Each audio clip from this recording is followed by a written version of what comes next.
ইমাম সাহেবের পিছনে নামাজ পড়ার ক্ষেত্রে অনেক মুসল্লি একটা কমন ভুল করে থাকেন। সেটা হলো যে কান পর্যন্ত হাত ওঠানো হচ্ছে এবং হাত বাঁধা হচ্ছে, কিন্তু আল্লাহু আকবার অনেক মুসল্লি সেটা বলেন না।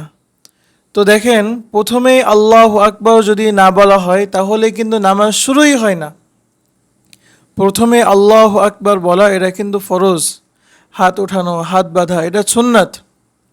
কিন্তু তাকবীরে তাহরিমা আল্লাহু আকবার স্পষ্ট উচ্চারণে, মানে এটাকে ঠোঁট নাড়িয়ে এমনভাবে বলা যাতে ঠোঁট নড়ে এবং জিহ্বা নড়ে, অন্তত এতটুকু করা, এটা কিন্তু ফরজ।